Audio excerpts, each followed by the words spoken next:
राजस्थान विधानसभा चुनाव में अब 1 महीने से कम का समय रह गया है।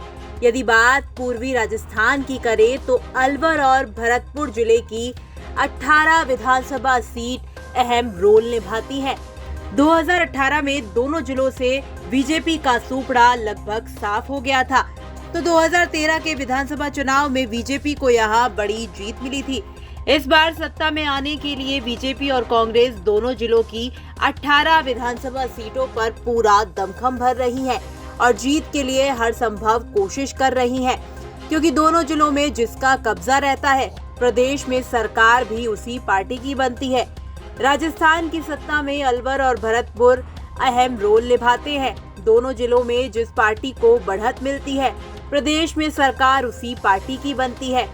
2003 में बीजेपी को यहां से बढ़त मिली तो प्रदेश में बीजेपी की सरकार बनी। 2018 में कांग्रेस को बढ़त मिली तो प्रदेश में कांग्रेस की सरकार बनी। इसलिए दोनों ही पार्टियां यहां अपनी पूरी ताकत झोंकती हैं। 2003 के विधानसभा चुनाव में अलवर जिले की 11 विधानसभा सीटों में से कांग्रेस को 7 और बीजेपी को 3 सीटों पर संतोष करना पड़ा था। 1 सीट निर्दलीय के खाते में गई। तो 2008 के विधानसभा चुनाव में परिणाम एकदम उल्टे रहे। उस समय 7 सीटें बीजेपी को मिली और 3 सीट पर कांग्रेस को संतोष करना पड़ा। 1 सीट समाजवादी पार्टी के खाते में गई। 2013 के विधानसभा चुनाव में बीजेपी और कांग्रेस ने हर बार के रिवाज को तोड़ा। इस चुनाव में बीजेपी ने अपना दबदबा कायम रखा। बीजेपी के खाते में 9 सीट आई, वहीं कांग्रेस को 1 सीट से संतुष्ट करना पड़ा और 1 सीट एनपीपी के खाते में गई। 2018 के विधानसभा चुनाव में कांग्रेस ने नतीजे में उलटफेर कर बीजेपी को 2 सीट पर समेट दिया, जबकि कांग्रेस की 5 सीट आई।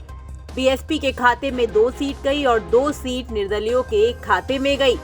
इसी तरह यदि भरतपुर की बात करें तो 2013 के विधानसभा चुनाव में जिले की 7 विधानसभा सीटों में से 6 सीट पर बीजेपी के प्रत्याशियों ने जीत दर्ज की। 1 सीट कांग्रेस के खाते में गई। तो 2018 के विधानसभा चुनाव में 7 सीटों में से 4 सीटों पर कांग्रेस का कब्जा रहा। 1 सीट पर कांग्रेस राष्ट्रीय लोकदल संगठन के रालोद का कब्जा रहा, तो 2 सीट पर बीएसपी ने जीत दर्ज कराई।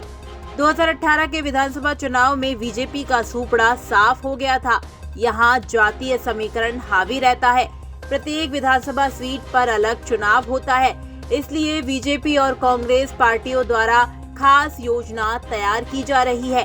दोनों ही पार्टियां सत्ता पर काबिज होने के लिए अलवर भरतपुर की सभी विधानसभा सीटों पर जीत दर्ज करने का दावा कर रही है। इसके लिए पार्टियों के विधायक नेता जनसंपर्क कर रहे हैं, तो पार्टी आलाकमान की तरफ से भी रणनीति पर काम किया जा रहा है। 2018 के विधानसभा चुनाव में भले ही 5 सीट पर कांग्रेस की जीत हुई हो, लेकिन उसे जिले के 9 विधायकों का पूरा 5 साल तक समर्थन रहा। चुनाव में बीएसपी से जीते 2 विधायक कांग्रेस में भी शामिल हो गए।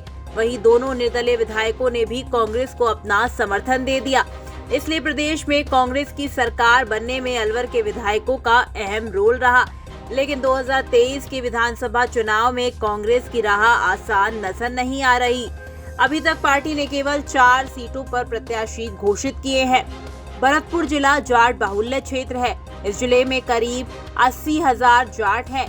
पिछले 40 सालों से ब्राह्मण और वैश्य समाज के लोग यहां विधायक बन रहे हैं।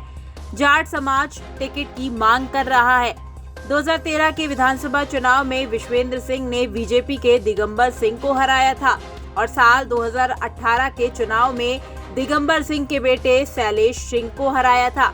इसलिए भरतपुर में विश्वेंद्र सिंह का दबदबा हमेशा से रहा है। हर विधानसभा सीट पर अलग तरह का मुकाबला रहता है।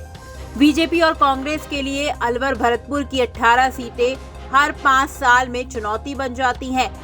इसके पीछे मुख्य कारण सही उम्मीदवारों को टिकट नहीं मिलना और पुराने विधायकों के खिलाफ एंटी इनकम्बेंसी माना जाता है। पिछले चुनाव में बीजेपी को केवल अलवर जिले में 2 सीटें मिली, लेकिन भरतपुर में बीजेपी एक भी सीट नहीं जीत सकी। इस बार के चुनाव में अलवर और भरतपुर में क्या रुख देखने को मिलेगा, ये तो आने वाले चुनाव के नतीजे खुद ब खुद बता ही देंगे।